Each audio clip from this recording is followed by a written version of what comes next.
اعوذ باللہ من الشیطان الرجیم بسم اللہ الرحمن الرحیم۔ عزیزان من، آج اکتوبر 1982 کی 15 تاریخ ہے اور درس قرآن کریم کا آغاز سورہ النجم سے ہو رہا ہے، 53ویں سورت 53۔ آپ کو یاد ہوگا کہ سابقہ 2 درسوں میں میں نے اس سورہ کی تشریح کی تمہید میں یہ عرض کیا تھا کہ یہ جو عام ہمارے ہاں عقیدہ ہے کہ نبی اکرم صلی اللہ علیہ وسلم کے معراج سے متعلق مکہ سے بیت المقدس تک جانے کے لیے سورہ اسرائیل کی پہلی آیت اور وہاں سے پھر آسمانوں کی طرف جانے اور اللہ تعالیٰ سے ملاقات کرنے کے لیے سورہ النجم، تو میں نے 2 درسوں میں تشریح سے بتایا تھا کہ حقائق کی روح سے پہلی چیز صحیح نہیں، اور عقائد کی روح سے جو اللہ تعالیٰ کا تصور قرآن کریم نے دیا ہے اس کی روح سے یہ سمجھنا صحیح نہیں کہ خدا کو ملنے کے لیے کسی خاص مقام میں جانا پڑتا ہے۔ وہ تو ہر انسان کے ساتھ ہے، ہر جگہ، ہوا معکم اینما کنتم۔ بہرحال تو سورہ النجم جو ہے یہ در حقیقت مقام محمدی یا مقام نبوت کی تشریح کی گئی ہے۔ یوں تو قرآن کریم کا اسلوب اور انداز منفرد اور بے مثال ہے، لیکن بعض صورتیں ایسی ہیں جن میں وہ انداز اپنی معراج تک پہنچا ہوا ہے، جامعیت کے اعتبار سے بھی، حسن و خوبی کے اعتبار سے بھی۔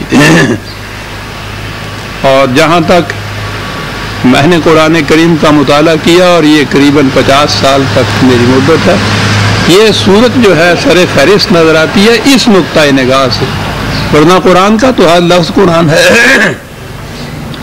ایک ایک لفظ ہے اس کے اندر، ایک حصہ اس کا وہ دنیا ماوراء الکائنات جسے کہتے ہیں، میٹا فزکس جسے کہتے ہیں، اس خارجی دنیا سے ماوراء دنیا جو ہے اس کے لیے تو ہم کوئی نام ہی تجویز نہیں کر سکتے، اس کا تصور بھی نہیں آ سکتا، جہاں سے وحی ملتی تھی انبیاء کرام کو، تو اس کا ایک حصہ تو اس سے متعلق ہے۔ اب آپ غور کیجئے کہ ماوراء کائنات جو ہے وہاں کے متعلق کچھ گفتگو ہو رہی ہے ہماری زبان میں، تو کس قدر جامعیت اور ارتکاز اس کے اندر ہوگا، یہ چیز ہے اس صورت کے اندر۔ پھر اگلا حصہ اس کا اس وحی کو نبی اکرم صلی اللہ علیہ وسلم نے جس طرح سے اس دنیا میں متشکل کرنا تھا ایک نظام کی شکل میں، وہ حصہ وہ بھی ایک 2 لفظ کی ایک آیت ہے، لیکن پوری جامعیت اس کے اندر آ گئی ہے کہ کیا کن خصوصیات کی ضرورت ہے اس رسالت کے لیے۔ میں عرض کر دوں، سمجھنے کے لیے یوں کہیے کہ خدا کی طرف سے رسول اللہ صلی اللہ علیہ وسلم کو یا نبی کو جو وحی ملتی تھی اسے آپ نبوت کہہ لیجئے، اور اس وحی کو انسانی دنیا میں ایک عملی نظام کی شکل میں متشکل کرنے کا جو فریضہ تھا اسے آپ رسالت کہہ لیجئے۔ نبوت کے مقام پہ بھی نبی اکرم صلی اللہ علیہ وسلم بلند ترین مقام پر آئے تھے کہ آخری کتاب خدا کی مکمل غیر متبدل حضور کو دی گئی۔ اس سے پیشتر انبیاء کرام جتنے آئے ہر ایک کو خدا کی طرف سے وحی اور کتاب ملی، لیکن کسی کتاب کی یہ خصوصیت نہیں تھی کہ وہ آخری کتاب تھی۔ تو اس اعتبار سے میں نے نبی اکرم صلی اللہ علیہ وسلم کی سیرت طیبہ کو قرآن کریم سے مرتب کیا، اور اس کا نام ہی میں نے معراج انسانیت رکھا۔ حضور شرف انسانیت کے معراج کبریٰ پر فائز تھے، اور یہ جو سورہ النجم ہے کوئی 30 سال پیشتر پہلے میں نے اس کی بھی تشریح لکھی تھی، اس کا نام بھی مقام محمدی میں نے رکھا تھا۔ یہ نبوت اور رسالت دونوں کی جو انفرادی خصوصیات ہیں یہ صورت ان کی جامعہ ہے۔ یورپ میں ایک تحریک اٹھی تھی ہیومنزم، نشانات تو اس کے اب بھی ہیں لیکن وہ آگے چلی نہیں تھی۔ وہ لوگ کہتے تھے کہ انسانوں کو واقعی کسی مذہب کی تو ضرورت ہے لیکن وہ مذہب وحی یا خدا کی طرف سے آئی ہوئی تعلیم پر مبنی نہیں ہونا چاہیے تھا۔ چنانچہ اس تاریخ کا وہ جولین ہکسلے ایک ممتاز حیثیت رکھتا تھا، اس نے کتاب ہی یہ لکھی تھی کہ ریلیجن وداؤٹ ریولیشن، مذہب وحی کے بغیر۔ تو اس نے لکھا تھا، ایک دفعہ کہا تھا کہ میں جس قسم کے انسانوں کے بنائے ہوئے مذہب کی تلاش میں ہوں اس کے متعلق چاہتا یہ ہوں کہ وہ ایسے انداز میں پیش کیا جائے، یہ اس کے الفاظ ہے کہ جو ایک طرف ایسا سلیس اور سادہ ہو کہ عام سطح کے انسان بھی اس سے نفع انداز ہو سکے، اور دوسری طرف اس قدر عمیق اور پرمعنی کہ بلند پایا مفکر بھی اس سے مطمئن ہو جائے۔ قرآن کریم میں یہ دونوں خصوصیات موجود ہیں۔ 1400 سال پہلے عرب کی سرزمین میں جہاں نوشت و خوان تک بھی محدود تعداد میں لوگ تھے، ان عربوں کو جو اس اعتبار سے دنیا کی پستری قوم تھے، وہ اولی مخاطب قوم تھی۔ قرآن جیسے حقائق ان کے سامنے پیش کرنا کہ وہ بھی سمجھ جائیں، اور قرآن تو قیامت تک کے لیے رہنمائی کا ضابطہ ہے کہ علم انسانی جتنی ترقی جی چاہے کرتا چلا جائے، قرآن ان کی امامت کرے۔ تو آپ سوچئے کہ ایک ہی کتاب جس کی یہ کیفیت ہو اس کا انداز کس قدر منفرد اور جامع ہوگا۔ یہی انداز ہے قرآن کریم کا۔ اب اسی صورت میں ان عربوں کو پہلے یہ سمجھانا ہے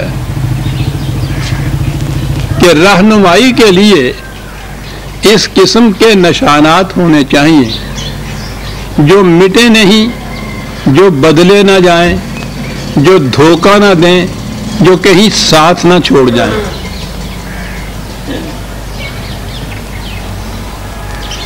اب ان عربوں کو یہ بات سمجھانی تھی۔ اس سے پہلے بھی ایک درس میں غالباً یہ چیزیں آئی تھیں ضمناً، اور یہاں تو پھر وہ یقیناً آئیں گی کیونکہ سورہ النجم کا آغاز اسی سے ہوتا ہے۔ میں نے کہا تھا کہ وہ عرب، ان کی زندگی تھی صحرا نوردی، ہر صبح سفر، ہر شام سفر، دن کے وقت بہت کم کیونکہ وہاں گرمی کی بڑی شدت ہوتی تھی۔ عام طور پر راتوں کو سفر کرتے تھے صحراؤں میں جہاں کوئی نشانات راہ ہوتے ہی نہیں تھے، کوئی سڑک نہیں، سڑک پہ کوئی روشنی نہیں، راستے میں کوئی بستیاں نہیں، کوئی گاؤں نہیں، اور وہ سینکڑوں میل لقدق صحرا چلا جا رہا ہے، رات کا وقت ہے۔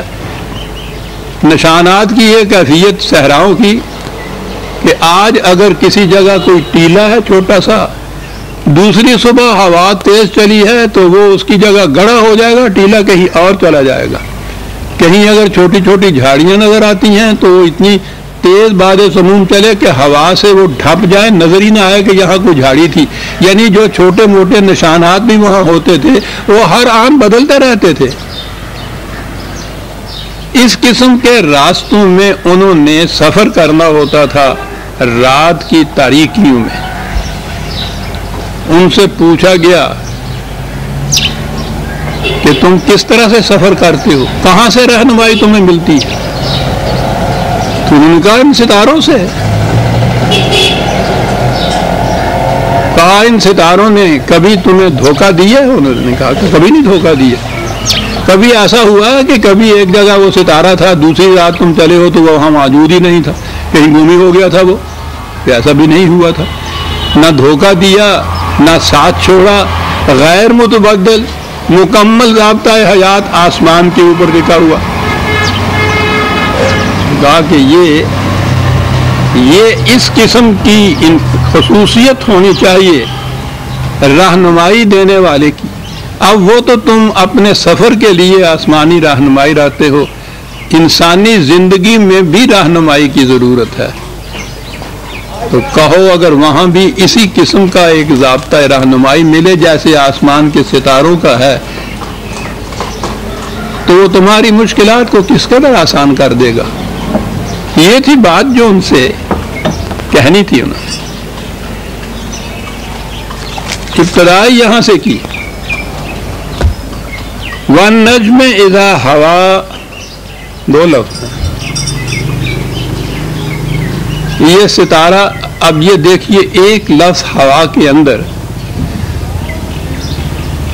ستارے کا طلوع ہونا، اپنی پوری گزرگاہ میں سے سفر کرتے ہوئے چلے جانا اور اس کے بعد غروب ہو جانا. یہ پورے منازل جو ہیں طلوع اور سفر اور غروب کے، وہ ان کے ہاں اس ایک لفظ ہوا کے اندر آ جاتا تھا.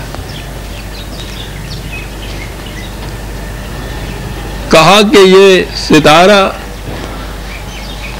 جو طلوع ہوتا ہے ایک خاص گزرگاہ میں سفر کرتا ہے، ایک خاص مقام پر جا کے غروب ہو جاتا ہے. یہ کس بات کی دلالت کرتا ہے کہ یہ نہ تو اپنے راستے کے تلاش کرنے میں سرگرداں پھر رہا ہے اور نہ ہی راستہ مل جانے کے بعد بھٹک جاتا ہے. کہا یہ بات ہے نا، کہا اگر یہی چیز تم کہتے ہو کہ ما ضل صاحبکم وما غوا، کیا ربط ہے، کیا بات ہے. وہ سر پھٹکتے تھے وہ عرب جو تھے، جن کی زبان، جن کی شاعری دنیا کے اندر اس کا وہ مثل نہیں کسی کو قرار دیتے تھے، باقی دنیا کو گنگا کہتے تھے. وہ کہتے تھے ہماری سمجھ میں نہیں آتا کہ اس انداز بیان کو ہم شعر کہیں یا نثر کہیں یا کیا کہیں. کہا یہ پہلی بات جو منائی تم سے، وَالنَّجْمِ إِذَا هَوَىٰ، اور اس کے بعد یہ تمہارا صاحب، تمہارا ساتھی، تمہارا رفیق، یعنی کیا مقام دیا ہے. امامت کا نہیں دیا، لیڈرشپ کا نہیں مقام ان کو دیا، رفیق کا، ساتھی کا. وہ اس طرح سے جیسے کہ کارواں کے افراد ایک دوسرے کے ساتھی ہوتے ہیں، یہ نام لے کے پکارا ہے، ما ضل صاحبکم. ہاں، جو اللہ کے معنی ہوتے ہیں راستے کی تلاش میں سرگرداں پھرنا، اور غوا ہوتا ہے راستہ پانے کے بعد بھٹک جانا. جس راستے کے نشانات بدلتے ہوں روز، جیسے کہ ان کے ہاں صحرا کے نشانات بدلتے تھے، ابھی میں نے عرض کیا، اس میں تو یہ ہو سکتا ہے کہ راستہ ملتے جائے ایک دفعہ، لیکن دوسری صبح اٹھے تو وہ نشانات گم ہو چکے ہوں یا وہ بدل چکے ہوئے ہوں. یہ غوا ہوگا، بھٹک جانا ہوگا. کہا یہ جو جس راستے کی طرف رہنمائی تمہاری کرتا ہے، نہ تو یہ راستے کی تلاش میں مارے پھر رہا ہے، نہ راستہ پانے کے بعد بھٹک گیا ہے. وہی کی طرف سے جو راستہ ملتا ہے اس کی بنیادی خصوصیت یہ بتا دی. وہ پا لیتا ہے اس راستے کو اس لیے کہ اس کی اپنی کاوشوں کا نتیجہ نہیں ہوتا کہ وہ سرگرداں پھرے راستے کی تلاش میں. جس نے خود راستہ تلاش کرنا ہو وہ تو سرگرداں پھرے گا نا. نبی کی کیفیت تو یہ ہوتی ہے کہ وہی پانے میں یا وہی میں اس کی اپنی کاوش، اپنے خیالات، اپنی خواہشات، اپنے آرزوؤں، اپنے فکر، اس کا دخل ہی نہیں ہوتا.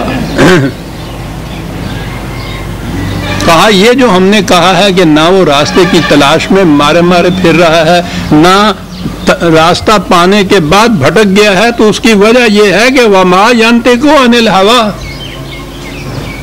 وہ اپنے خیالات سے بات نہیں کرتا. فکر انسانی یا عقل انسانی کی کیفیت یہ ہے کہ وہ جو اس کے سامنے مواد ہوتا ہے، میٹیریل ہوتا ہے، معلومات ہوتی ہیں، اس کی روح سے کسی فیصلے پہ پہنچتی ہے. اگلے ہی سانس میں، اگلے ہی دن اگر ان معلومات میں کوئی تبدیلی ہوتی ہے تو اس کے فیصلے میں بھی تبدیلی ہو جاتی ہے. زمان زمان شکند آنچ می تراشد عقل. کیا بات ہے، اس تراشد کا بھی، اس کو بھی اللہ تعالیٰ نے عجیب ملکہ دیا تھا. یہ کوئی نقص نہیں ہے عقل کا، اس کی محدودیت ہے کہ اس نے گیون میٹیریل کے اوپر مبنی نتیجہ اخذ کرنا ہوتا ہے. اگر وہ تبدیل ہو جائے اس کا نتیجہ بھی بدل جائے گا. کہا کہ یہ اس طرح سے اپنی عقل و فکر کی روح سے یہ نہیں یہ رہنمائی کر رہا، جس نتیجے پہ چل رہا ہے اس نے اسے اپنی عقل و فکر کی روح سے متعین نہیں کیا. ما ینطق عن الہوی، اپنی فکر سے یہ بات نہیں کرتا. کہتا کیا ہے؟ ان هو الا وحی یوحی، یہ وہی ہے جو اس کی طرف آ رہی ہے. ستاروں کی طرف وہی قرآن نے کہا، وہی کا لفظ، سما کی طرف وہی، عرض کی طرف وہی، کائنات کی اشیاء کی طرف وہی، شہد کی مکھی کی طرف وہی.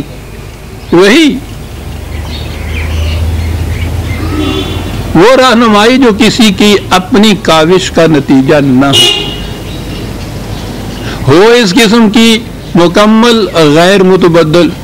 تو جو کہا کہ ستاروں کی طرف بھی وہی ہم نے کی تھی، آسمان کی طرف وہی کی تھی، اسی قسم کی ایک وہی ہے جو اس انسان کی طرف ہم نے کی ہے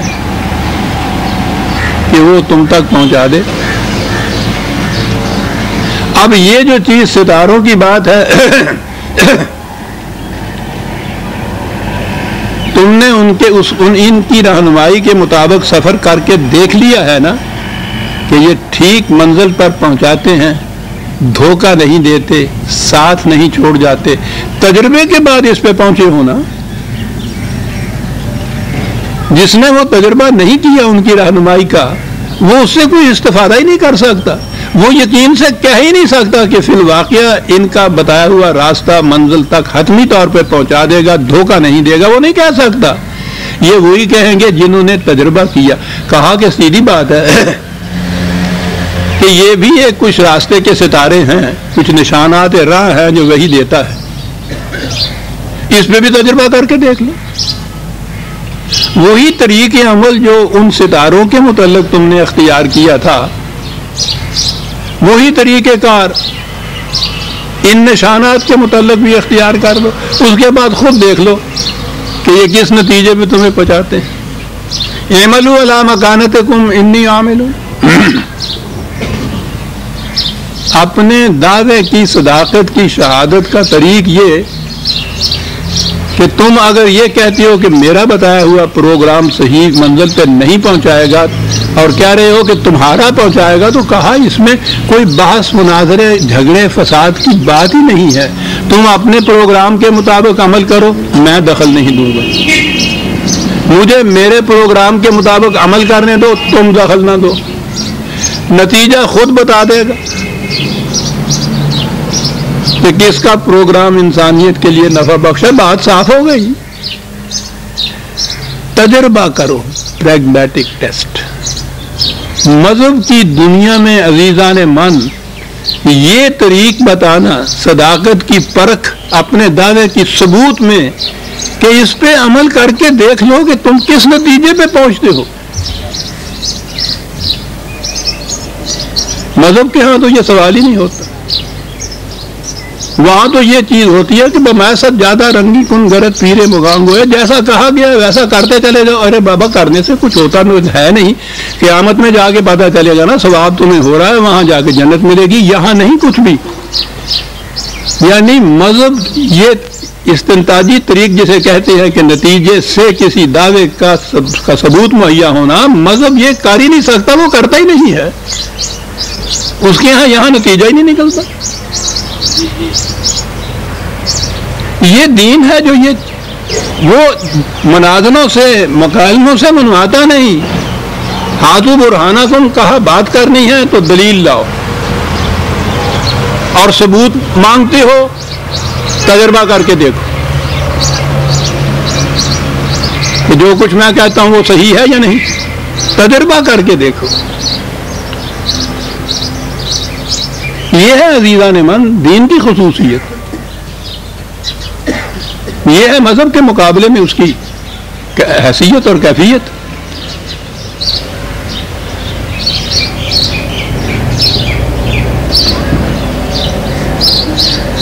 ان عربوں سے یہ کہا کہ جو صرف ستاروں کے سہارے سفر کرتے تھے، وہ جو جولین حکسلے نے کہا تھا کہ عام انسان بھی بات سمجھ لے اور پھر بڑے سے بڑا مفکر بھی اس کو سمجھے۔ تو عام انسان تو جو اولی مخاطب قوم تھی انہوں نے بات سمجھی۔ آج اس ہماری علم و تحقیق میں جو دور بہت آگے ہے ان ادوار سے، اور زیادہ نہیں، علم الافلاق تو پوچھئے نہیں، کتنا وسیع علم ہے اور کتنا کچھ اس کے، کتنی بڑی تحقیق ہو رہی ہے۔ ابتدائی کتابیں ہی اگر کسی نے دیکھنی ہوں، سر جیمز جینز کی دا مسٹیریس یونیورس یا دا سٹاری وے آف ہیونس، انہیں دیکھیے صاحب، سر پکڑ کے انسان بیٹھ جاتا ہے۔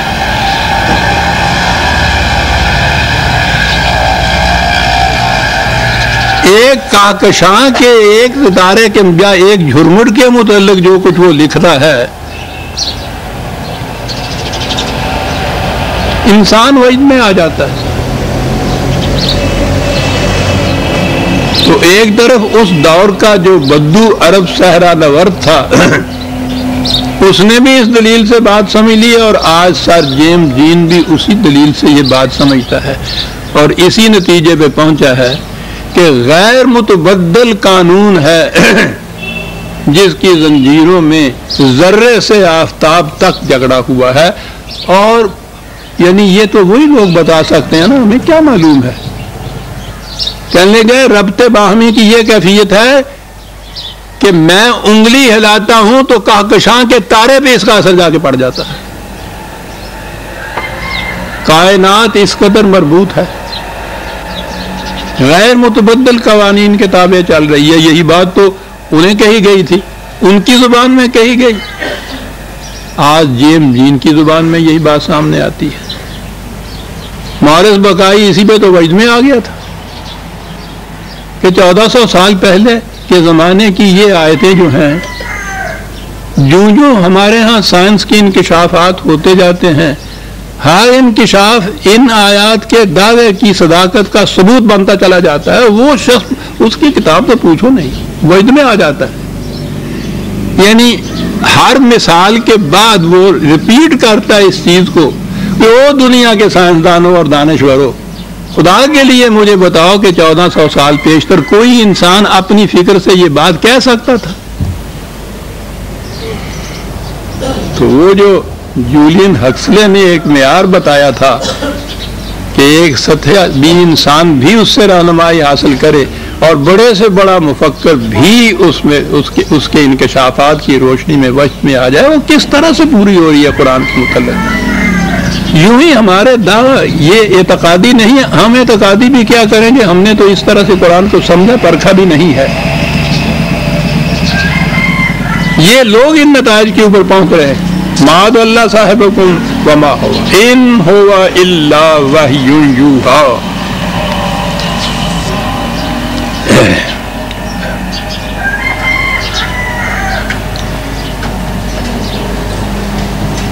ستاروں کے متعلق کہ یہ کس طرح رہنمائی تمہاری کرتے ہیں، بہت سی آیات ہیں قرآن کی۔ میں نے غالباً اس پچھلے درس میں وہ آیات بھی پیش کی تھی، ان کے حوالے بھی پیش کیے تھے۔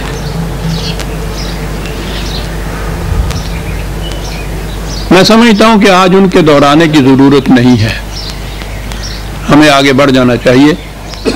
احتیاطاً 2-3 آیتوں کے صرف حوالے لکھ لیجئے۔ 6/98 6/98، 56/75 56/75، 81/15 81/15۔ ان جیسی اور متعدد آیات میں بتایا یہ گیا ہے کہ ستارے کس طرح سے یقینی رہنمائی دیتے ہیں جو غیر متبدل ہوتی ہے، ابدی ہوتی ہے۔ اور ابدی تو آپ دیکھیے، انسانوں سے پہلے یہ آسمان، یہ ستارے موجود تھے، اس وقت سے لے کے اور پھر معلوم نہیں، جب تک انسان موجود ہے اس وقت تک تو یہ موجود ہی ہے نا۔ غیر متبدل اس طرح سے کہ یہ اتنا زمانہ جو ہے اس کو تو ہم کیلکولیٹ بھی نہیں کر سکتے کہ یہ کتنا لمبا ہو گیا، لیکن وہ اسی طرح سے غیر متبدل طور پر ان کی روشیں ہیں، ان کے نشانات ہیں۔ یہ چیز کہ غیر متبدل ہو، مکمل ہو، ستاروں کی دنیا سے شہادت پہنچائی اور انسانوں کی دنیا میں جو وحی کے پر مبنی قوانین ہیں ان پر منطبق کیا اپنے نتیجے کو۔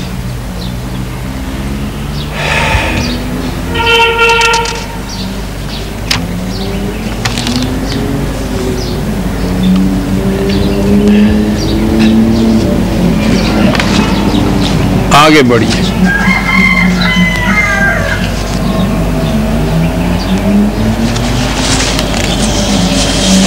وہی ہے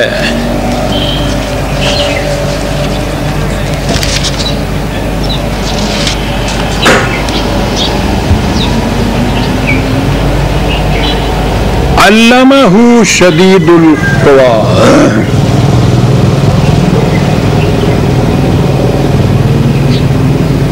نبی کو یہ علم دیا ہے اس خدا نے جو بڑی قوتوں کا مالک ہے۔ غور کیجئے گا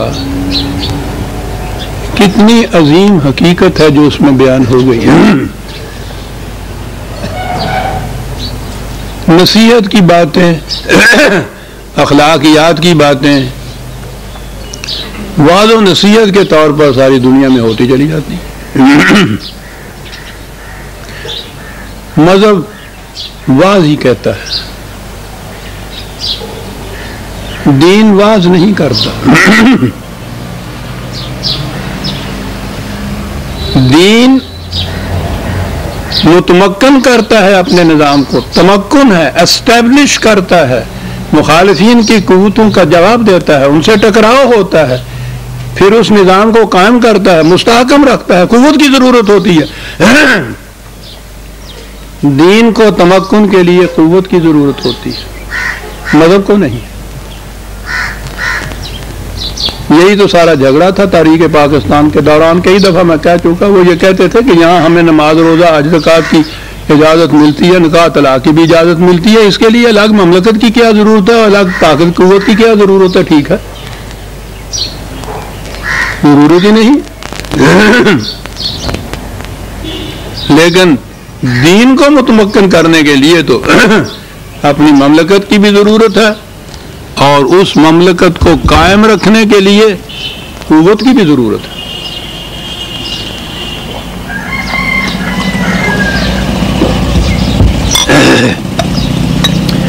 جہاں علمہ کہا، علم دیا اس نے، تو یہاں تک تو معاملہ صرف تعلیم تک کا نظر آتا ہے۔ کس نے دیا؟ شدید القوا، بہت بڑی قوتوں کا مالک ہے وہ۔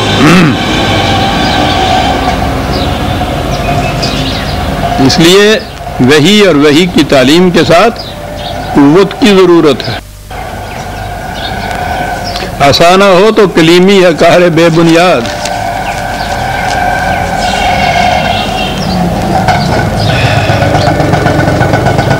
پھر اگلی بات یہ عربوں کے ان قافلوں کو بھی ضروری نہیں تھا کہ ایک قافلے کو عمر بھر ایک ہی راستے پہ چلنا ہوتا تھا، مختلف مقامات کی طرف جانا ہوتا تھا، مختلف منازل کی طرف سفر کرنا ہوتا تھا، الگ الگ متعدد راستے تھے، منازل الگ الگ تھی۔ انسانی زندگی کی بھی یہ کیفیت ہے۔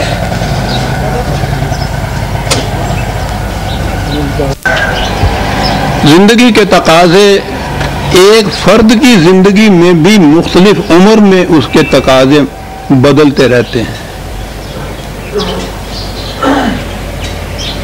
حتیٰ کہ میں نے شاید کسی درس میں یہ بھی کہا تھا کہ یہ تو بچے کے پیدا ہونے کے ساتھ اس کے رزق کے چشموں سے جو دودھ اس کو ملتا ہے وہ شروع میں اس میں غذائیت بہت کم ہوتی ہے، پانی زیادہ ہوتا ہے، کیونکہ اس کا معدہ زیادہ غذائیت بالخصوص جو فیٹ اس میں ہوتی ہے اسے ہضم نہیں کر سکتا، پانی زیادہ اس میں ہوتا ہے۔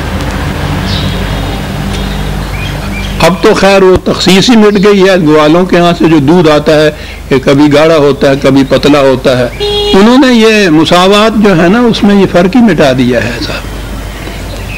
پہلے کبھی ہوتا تھا ایسا تو پوچھا کرتے تھے وہ دودھ پتلا کیوں ہے، وہ کہنا ہوتا سی جی یہ مجھ تازہ سوئی ہوئی ہے نا، یہ ٹھیک بات تھی۔ اور وہاں تک نہ بھی جائیں تو گھروں کے اندر جو مائیں بچوں کو دودھ دیتی تھی ان کی کیفیت، اور یہ ہے اس کی ربوبیت کہ جوں جوں بچے کی عمر بڑھتی چلی جاتی تھی از خود وہ دودھ گاڑھا ہوتا چلا جاتا تھا۔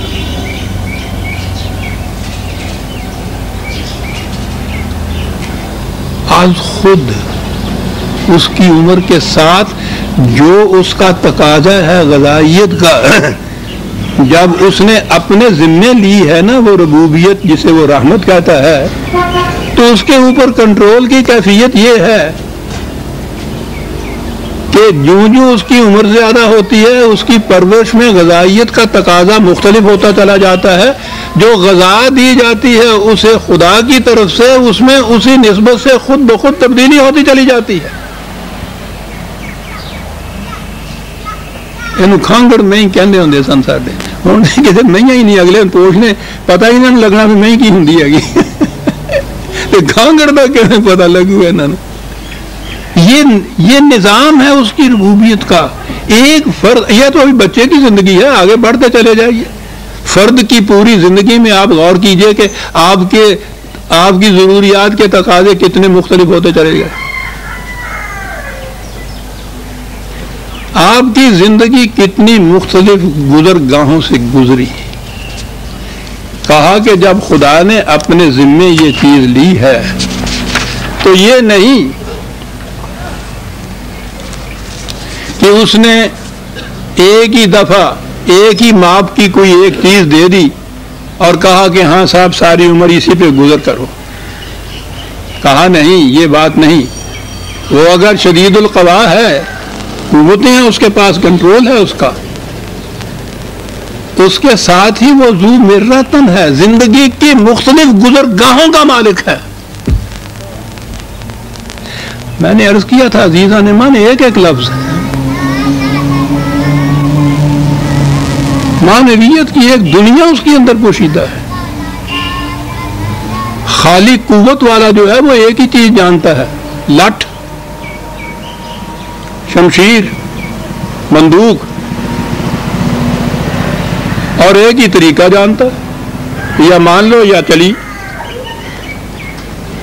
لیکن جس نے ربوبیت کے تقاضے پورے کرنے ہوتے ہیں اس کے لیے ضروری ہے کہ وہ ہر دور کے تقاضوں سے واقف ہو اور اس کو کنٹرول حاصل ہو اس کے متعلق ربوبیت کا۔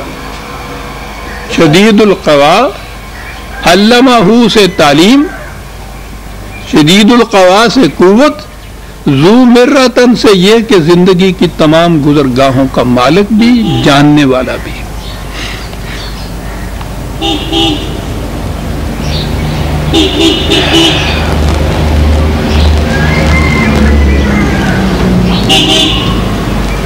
یہاں تک آیا وحی دینے والے خدا کے متعلق. اب اس کے بعد آیا وہ رسول جس کو یہ نبی جس کو یہ وحی دی گئی تھی، اور پھر رسول جس نے اس وحی کے مطابق یہاں انسانی معاشرہ کو متشکل کرنا تھا. اس کے بعد نبوت کے متعلق ہے، یوں کہ یہ نبی اکرم صلی اللہ علیہ وسلم کے متعلق ہے، حضور کے متعلق ہے. یعنی یہ چار پہلے لفظ خود خدا کے متعلق ہے جس نے وحی دی ہے. اب آگے وہ رسول آتا ہے جس کو وحی دی گئی اور جس نے اس وحی پر عمل کرنا ہے. پہلی صفت اس کی کیا ہے؟ یہاں کیا صفت خدا نے بتائی تھی؟ علم، قوت، زندگی کے مختلف تقاضوں سے واقف، ان ضروریات کا پورا کرنے والا. قوت بھی ہے، علم بھی ہے، اور اس کے بعد یہ نظم و نسق بھی ہے اس کے ذمے، سنوارنا بھی ہے اس نے صحن چمن کائنات کو. تو اس ہستی کے اندر کس قسم کی خود صفات ہونی چاہیے؟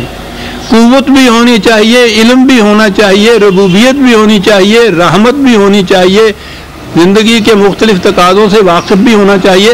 دو ہی چیزیں اگر آپ لے لیں کہ قوت بھی ہونی چاہیے، ربوبیت بھی ہونی چاہیے، اگر ایک ہی چیز اس کے اندر ہو تو اس فریضے کو سر انجام ہی نہیں دے سکتا. فریضہ یہ چاہتا ہے کہ اس کے اندر علم بھی ہو، قوت بھی ہو، ربوبیت بھی ہو، رحمت بھی ہو. ایک ہی ذات کے اندر یہ متضاد کیفیات اگر ہوں اور ان متضاد کیفیات یا خصوصیات یا صفات میں توازن اگر نہ ہو، وہ فساد برپا کر دے گا. اگر قوت بڑھ گئی چنگیز خاں ہو جائے گا، قوت نہ رہی، کم ہو گئی، صرف علم ہی رہا اس کے اندر، تو وہ مولوی صاحب تو بن جائے گا.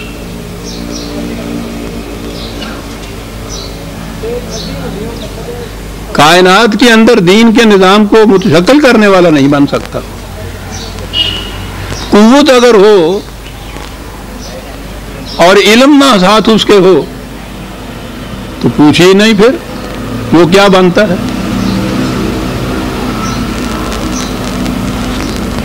اگر اس کا نسب و لعن رحمت نہ ہو، قوت ہی ہو، ہڈیاں توڑ دے رکھ دیتا ہے.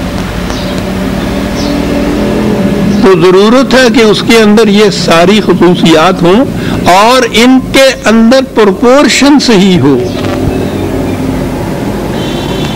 یہ آج کے سائیکالوجسٹ سے پوچھئے کہ وہ پروپورشن پہ کتنا زور دیتا ہے. یہ جتنے نفسیاتی امراض جنہیں ہم کہتے ہیں نا، پھر بات میں سے بات نکلے گی. ہمارے ہاں تو اس 20ویں صدی میں جا کے یا زیادہ سے زیادہ 19ویں صدی میں ابتدا ہوئی. یہ جو سائیکالوجسٹ ہے، یہ سائیکالوجی کا علم ہی ابھی حال کی ہی ان کے ہاں کی انکشاف کہیے یا وضع کردہ کہیے کہ نفس انسانی کے اندر کوئی چیز ہے. اور پھر انہوں نے یہ کہا کہ اس کے اندر امراض ہوتے ہیں، نفسیاتی امراض. ان کا علاج نفسیاتی سائیکولوجیکل یا سائیکیٹرسٹ جو ہیں وہ کرتے ہیں اس دور میں. اور ان کو بڑا فخر ہے اور ہونا چاہیے انسان کو. بڑی چیز ہے عزیزان مان. میں تو یہ دیکھ رہا ہوں کہ اندر اس کے بعد دور ہی اس کا آنے والا ہے. 1400 سال پہلے جس زمانے میں ابھی کسی کے ذہن میں بھی یہ نہیں بات آئی تھی کہ اندر کوئی چیز اس قسم کی ہے جس کا روگا فی قلوبہم مرض، قرآن نے کہا ان کے دلوں کے اندر روگ ہے. اور اس کے لیے قرآن ہے شفاء لما فی الصدور، دل کے روگوں کا علاج کرنے والا. اللہ اکبر. اس دور میں کوئی یہ اصطلاح بھی نہیں سمجھ سکتا تھا کہ یہ بات کیا کہہ گیا ہے، یہ دل کے روگ کیا. تو دل اور لفظ ہمارے قلوب یا دل ہی تھا، ہارٹ ہی ہو سکتا تھا. حالانکہ اب تو آپ جانتے ہیں ہارٹ کچھ اور چیز ہوتی ہے. سائیکے جو انہوں نے ایک ٹرم اپنے یہاں وضع کی ہے، یہ اس سے بالکل مختلف ہے. دل کے روگ وہ ہوتا کیا ہے؟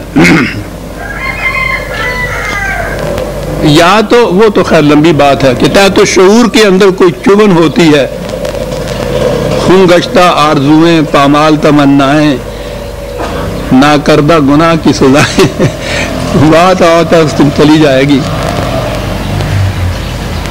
وہ کہتے یہ ہیں کہ جو اندر صلاحیتیں ہیں ان کا توازن بگڑ گیا ہے، یہ بنیاد ہوتی ہے روگ کی، پرپورشن صحیح نہیں رہا، ڈس پرپورشن ہو گئی،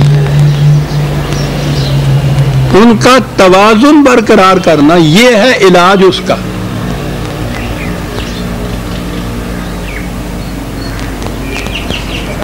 کبھی درس آئے گا سائیکالوجی پہ تو میں عرض کروں گا قرآن سے پھر کیا کیا علاج کے طریقے بتائے ہوئے۔ اس نے کہا کہ یہ کرتے یہی ہیں، بگڑے ہوئے توازن کو صحیح کرنے کی کوشش کرتے ہیں، توازن صحیح ہو جاتا ہے، مرض دور ہو جاتا ہے۔ تو ان کے نزدیک تو صحیح تندرست یعنی دل کی طرف سے تندرست وہ ہے جس کے اندر ان متضاد قوتوں کا توازن صحیح ہو، پرپورشن صحیح ہو۔ اور آپ کو معلوم ہے کہ ان کے ہاں تو اب حسن یا بیوٹی کی ڈیفینیشن یہ ہے کہ اس صحیح ترین پرپورشن کا نام حسن ہوتا ہے۔ نہایت حسین و جمیل چہرہ بھی اگر ہو انسان، آنکھ کی سیاہی ایک طرف سے ذرا سی ایک خشخاش کے برابر ایک طرف ہو گئی ہو، آپ دیکھیے سارا حسن بگڑ جاتا ہے۔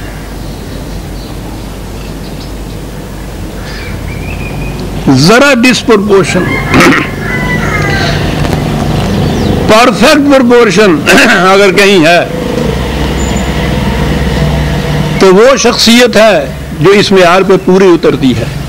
علم اور قوت ذو مرتن کے بعد حضور کے متعلق فرمایا فاستویٰ، بیلنسڈ پرسنالٹی والی شخصیت ہے یہ۔ دنیا حیران ہے کہ حضور نے یہ انقلاب کیسے برپا کر دیا۔ فاستویٰ، استوا کہتے اس کو ہیں۔ پھر میں عرض کروں کہ یہ لوگ سمجھیں گے جس کا پرپورشن بگڑتا ہے نا وہ اپنی جگہ کھڑا نہیں رہ سکتا۔ ایک کرسی کے 4 پاؤں میں سے ایک پاؤں ذرا ایک ٹانگ اس کی کہہ دیجئے اس کو چھوٹا کر دیجئے، باقی 3 کے مقابلے میں دیکھیے وہ کرسی ٹھہر ہی نہیں سکتی۔ کوئی چیز بھی آپ دیکھیے گا جو توازن کے سہارے کھڑی ہے اس کے توازن میں ذرا سا فرق پیدا کر دیجئے وہ کھڑا ہی نہیں رہ سکتا۔ عجیب بات تھی ان عربوں کی، یہ استوا کا لفظ جو تھا وہ تھا وہ جو صحیح طور پر کھڑا ہی نہ رہ سکے، جس کا توازن اس طرح سے بگڑ جائے۔ اور استوا والا وہ تھا کہ جس میں یہ توازن، یہ پرپورشن جو ہے مختلف صلاحیتوں کا، قوتوں کا، صفات کا، وہ پرپورشن اس کی پرفیکشن تک پہنچی ہوئی ہو، اس کے لیے یہ لفظ آتا تھا فاستویٰ۔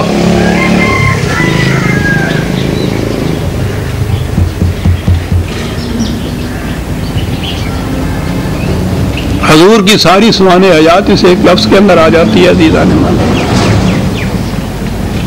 فاستویٰ،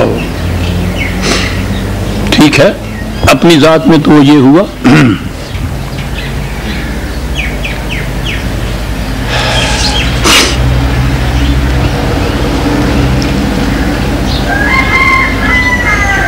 کیا بات ہے جو آگے بات آ رہی ہے عزیزان من، وقت بھاگتا جا رہا ہے۔ اپنی ذات میں استوا بھی ہو، توازن بھی ہو، پرپورشن بھی ہو، حسن بھی ہو، ان خوبیوں کا مالک بھی ہو، اور وہ کہیں الگ تھک خلوت گاہوں کے اندر بیٹھا ہوا ہو، آسمان کی بلندیوں پہ ایک طرف کہیں ہو، ہمیں کیا فائدہ اس کا؟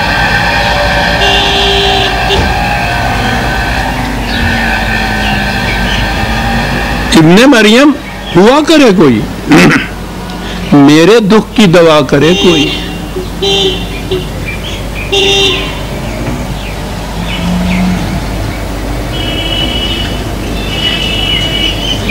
تصوف اور نبوت میں فرق ہی یہ ہے. ان وادیوں میں سے تو میں گزرا ہوں. وہ اپنے اندر جو کچھ بھی کہیے، جتنی خوبیاں، جتنے جوہر، جتنے کمالات پیدا کرتے جاتے ہیں، اتنے ہی سمٹتے چلے جاتے ہیں باقی دنیا سے. ترک ترک ترک ترک. تارک الدنیا تو آپ کو سنا ہی ہوگا، ان کا اصطلاح ہی ہوتی ہے دنیا سے الگ ہوتے چلے جانا. یہ کمال ہے. جتنا زیادہ ترک اس میں ہو جائے گا اتنا ہی وہ کمال پہ پہنچتا چلا جائے گا. چلیے، دعویٰ ان کا صحیح کہ ہمارے اندر بھی وہ پرپورشن ہے، توازن ہے، حسن ہے. تو میں نے کہا ٹھیک ہے، ابن مریم ہوا کرے، بڑی جی چیز، اس کا فائدہ کیا ہے؟ نبی تو ان بلندیوں پر ہوتا ہے، یعنی ان کے ہاں تو جو کچھ بھی یہ کہتے ہیں، مجھے تو اب معلوم ہے وہ ہوتا کیا ہے. ان کو پھر بھی یہ کشف اور الہام کہتے ہیں، دوسرا درجہ ہے. نبی تو اس مقام پہ ہے جو محبت ہے وحی خداوندی کا، علم خداوندی کا، براہ راست خدا سے یہاں آتا ہے.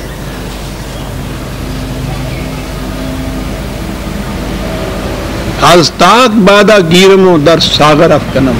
خدا سے علم براہ راست نبی کے سینے میں، اس مقام کے اوپر یقینی علم اس مقام پہ ہوتا ہے. اگر اس کی بھی یہ کیفیت ہو کہ یہ علم حاصل کرنے کے بعد وہ اسی طرح سے خلوتوں کے گوشوں میں چلا جائے تو انسانیت کو اس سے فائدہ کیا پہنچا؟ اس کی ذات جو کچھ جی چاہے بنتی ہے بنے، انسانیت کو کیا فائدہ پہنچا؟ وہ ان بلندیوں پہ سے اتر کے انسانوں کی دنیا کی طرف آئے گا نا.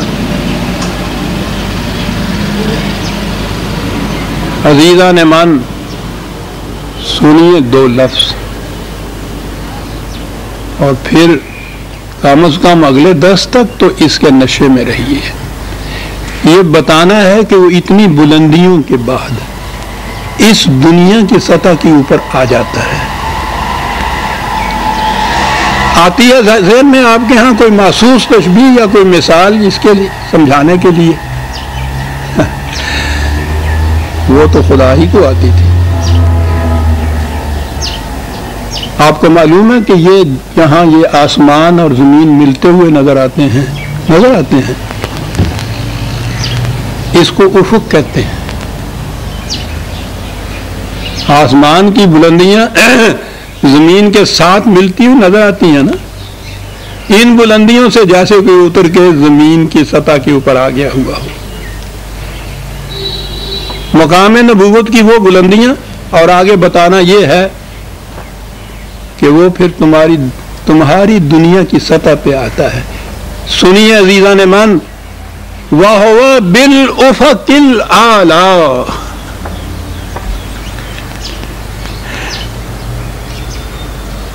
آسمان کی بلندیوں سے افق کی وسطوں میں آ گیا ہوا،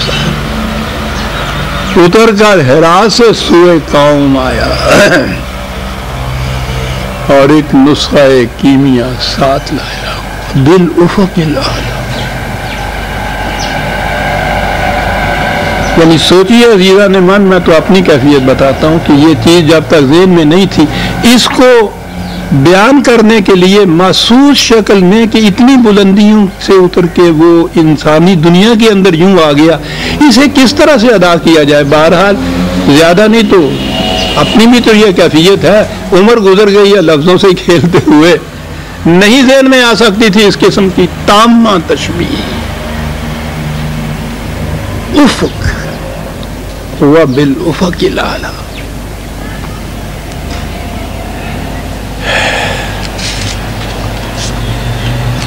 جی چاہتا ہے کہ یہاں تھوڑا سا ایکسپلینیشن میں دے دوں. اقبال نے اس چیز کو اپنے ہاں بیان کیا ہے، اور وہ اپنے خطبات میں وہ جو اس کے 6 لیکچرز ہیں، خدا اتنی صلاحیت دے، بڑے مشکل ہیں فلسفے کے، لیکن اگر فرصت اور صلاحیت دے انہیں ضرور پڑھ لینا چاہیے. ٹھیک ہے، جو آپ قرآن میں آگے بڑھیں گے بعض مقامات میں آپ کو اختلاف بھی ہوگا، لیکن من حیث بلندیوں پہ پہنچ کے وہ لکھے ہوئے ہیں۔ بہرحال بات میں کہہ رہا تھا کہ وہ تصوف میں اور اس رسالت میں فرق کرتے ہیں اس لیکچرز کے اندر۔ ہمارے ہاں ایک حضرت عبد القدوس گنگوہی بہت بڑے صوفی گزرے ہیں گنگو شریف کے، ان کا ایک قول نقل کیا اقبال نے۔ ان کا قول یہ تھا کہ محمد عربی صلی اللہ علیہ وسلم فلک الافلاق کی بلندیوں پر پہنچ کر واپس تشریف لے آئے۔ خدا شاہد ہے کہ اگر میں اس مقام پر پہنچ جاتا تو کبھی واپس نہ آتا۔ اقبال لکھتا ہے کہ یہ الفاظ ایک بہت بڑے صوفی بزرگ کے ہیں۔ تصوف کے تمام لٹریچر میں ان جیسے اور الفاظ کا ملنا غالباً مشکل ہے جو ایک فکرے کے اندر شعور نبوت اور تصوف کے اس قدر لطیف نفسیاتی فرق کو اس طرح واضح کر دیں۔ ایک صوفی اپنے انفرادی تجربہ کی تجرد گاہ سے واپس نہیں آنا چاہتا، اور جب واپس آتا بھی ہے اس لیے کہ اسے واپس آنا پڑتا ہے، تو اس کی یہ مراجعت نوع انسانی کے لیے کچھ معنی نہیں رکھتی۔ اس کے برعکس ایک نبی کی مراجعت تخلیقی مقصد کے لیے ہوتی ہے۔ اس لفظ کو ذہن میں رکھیے گا، آگے بات آتی، تخلیقی مقصد کے لیے ہوتی ہے۔ وہ آتا ہے کہ زمانے کے طوفان پر تسلط پا کر تاریخ کی قوتوں کو اپنے قابو میں لے آئے، وہ ذی قوتیں، اور اس طرح مقاصد کی ایک نئی دنیا تعمیر کر دے۔ ایک صوفی کے لیے اس کے انفرادی تجربہ کی تجرد گاہ آخری مقام ہوتی ہے، لیکن ایک رسول کے دل میں اس سے زلزلہ انگیز نفسی قوتیں بیدار ہو جاتی ہیں، جن کا مقصد یہ ہوتا ہے کہ وہ تمام دنیا انسانیت میں ایک انقلاب پیدا کر دے۔ یہ آرزو کہ جو کچھ اس نے دیکھا ہے وہ ایک جیتی جاگتی دنیا کے پیکر میں متشکل ہو جائے، نبی کے دل میں پیش ہوتی ہے۔ اسی لیے ایک صاحب وحی کے تجربہ کی قدر و قیمت جانچنے کا ایک طریقہ یہ بھی ہے کہ دیکھا جائے کہ اس نے انسانیت کو جس قالب میں ڈھالا ہے وہ کیسا ہے، اور اس کے پیغام کی روح سے جس قسم کی دنیا ثقافت ابھر کر سامنے آ گئی ہے وہ کس انداز کی ہے۔ یہ ہے افق اعلیٰ پہ آنے کی بات۔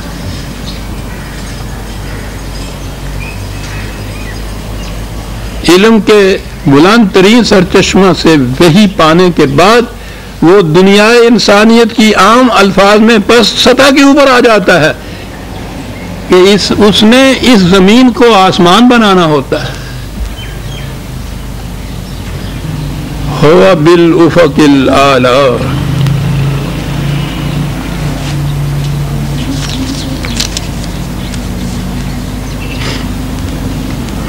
پھر اس کے بعد آ جاتا ہے اس دنیا میں۔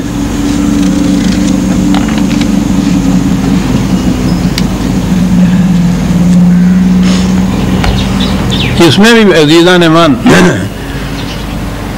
اگر میں اور تشریح میں جاؤں تو کئی مقامات آئیں گے، آسمان سے زمین کی طرف خود خدا نے یہ چیز کہی ہے، یہی بات جو ہے یدبر الامر من السماء الى الارض،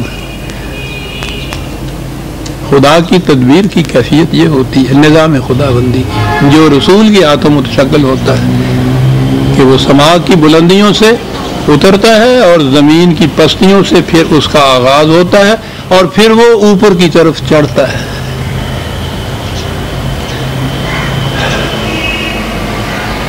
الیہ یصعد الکلم الطیب، پھر یہ اس کی طرف پر چڑھتا ہے۔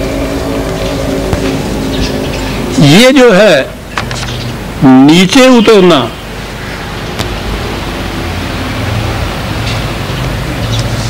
اگلا لفظ ہے ہوا بالافق الاعلی، وہ افق کے اوپر سے آیا ہے۔ ثم دنا، پھر وہ اور قریب ہوتا ہے، اور قریب ہوتا چلا جاتا ہے۔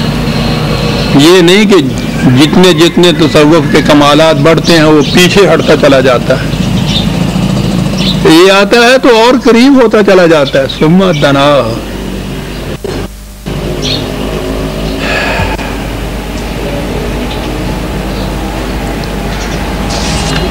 قریب ہی نہیں ہوتا.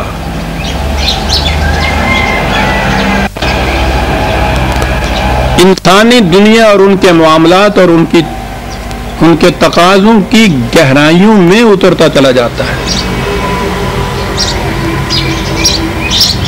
کسی کے قریب ہونا اور کسی کے دل میں اتر جانا، آپ سمجھتے ہیں ان میں فرق کتنا ہے؟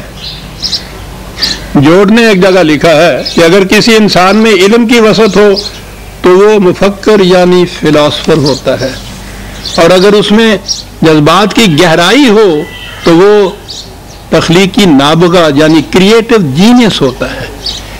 اس لیے وہ کہتا ہے کہ دونوں چیزیں ضروری ہیں، علم کی وسعت اور حقائق کی گہرائیوں میں اترنے کی صلاحیت، گہرائیوں میں اترنے کی صلاحیت، دونوں چیزیں وہ کہتا ہے ضروری چاہیے. یہ میں نے کہا تھا نا وہ تخلیقی لفظ آیا ہے تو ذہن میں رکھیے گا کہ وہ رسول آتا ہے کہ ایک تخلیق کرتا ہے ایک نئی دنیا کی. تخلیق ہوتی ہے جب حقائق کی گہرائیوں میں کوئی اترتا ہے. قریب ہوتا ہے وہ صرف محسوسات کے طور پر علمی معیار، علمی نقطۂ نگاہ سے قریب تر ہوتا ہے. حقائق کی گہرائیوں میں وہ پھر ڈوبتا ہے، وہاں اس کو معلوم ہوتا ہے کہ انسانی دنیا کے انسان کے تقاضے کیا ہیں. یہاں آ کے وہ کریٹو جینیس جوڑ کے الفاظ میں بنتا ہے، کریٹ کرتا ہے ایک نئی دنیا. سنیے عزیزان من، افق الاعلیٰ کے بعد ثم دنا، اور قریب ہوا، اور یوں قرب اس کا محسوس طور پہ نہیں، فتدلا، گہرائیوں میں اتر گیا. ایک ایک لفظ، ایک ایک کتاب لکھی جا سکتی ہے اس کے اوپر، وہ اتر گیا ان گہرائیوں میں. اور یہ سب کچھ کرنے کے بعد علم پایا، انسانوں کی سطح پہ آیا، انسانوں کے قریب تر ہوا، ان کے دلوں میں اتر گیا. تو کیا بس اپنی ذات تک اتنا ہی کچھ کیا؟ کہا نہیں، مقصد تو آگے آتا ہے. اور وقت ہو گیا عزیزان من، یہ میں پھر اگلے درس میں عرض کروں گا. جو آگے کہا ہے کہ فَكَانَ قَابَ قَوْسَيْنِ أَوْ، اگلی دفعہ عرض کروں گا کہ یہ کعبہ قوسین کیا ہے. ہمارے ہاں تو یہی اب تک، وہ تو میں نے عرض کیا ہے نا کہ وہ تو تصور ہی اور ہے کہ اس طرح سے حضور بجس جن سے گئے، سامنے خدا تھا، وہاں اس کے سامنے بیٹھے، آپس میں باتیں ہوئی. اور کعبہ قوسین کے معنی ہوئے کہ خدا کا اور آپ کا فاصلہ جو تھا وہ 2 کمانوں کے برابر فاصلہ بھی ماپ لیا. یہ فاصلہ تو محسوس شیوں کے متعلق ہوتا ہے عزیزان من، ہنسیے نہیں روئیے. جو شے محسوس نہیں ہے انویزیبل ہے. حتیٰ کہ اس قسم کی محسوس جیسے ہوا ہے، اس میں بھی فاصلہ نہیں ماپا جا سکتا. فاصلے تو محسوس اشیاء میں ماپے جاتے ہیں. ہمارے ہاں یہ چیز ہے کہ خدا میں اور رسول اللہ میں اتنے قریب ہو گئے کہ وہ 2 کمانوں کے برابر فاصلہ رہ گیا. فَكَانَ قَابَ قَوْسَيْنِ، یہ آگے چیز. وہ ایک تصور پہلے ذہن میں لے آئیے کہ حضور اس طرح تشریف لے گئے محسوس طور پر خدا کے یہاں، پھر اس کے بعد باقی ساری چیزیں محسوسات کی دنیا کے اندر یا محسوسات کی زبان میں کہی جائیں گی نا. اس کے معنی کعبہ قوسین کے یہ. اور پھر یہ لفظ تو آپ نے سنا ہوگا نعتوں کے اندر اور وعظوں کے اندر اور میلاد کے اندر، کعبہ قوسین او ادنا، کعبہ قوسین، 2 کمانوں کے درمیان فاصلہ. اگلے درس میں بشرط زندگی عرض کروں گا کہ یہ کعبہ قوسین کیا ہے. یہ سارا کچھ ہونے کے بعد یہ ہے اس کا محاصل پروگرام حضور کا، نبی کا، رسول کا، جو کعبہ قوسین کے اندر آ گیا. ربنا تقبل منا انک انت السمیع العلیم. شکریہ.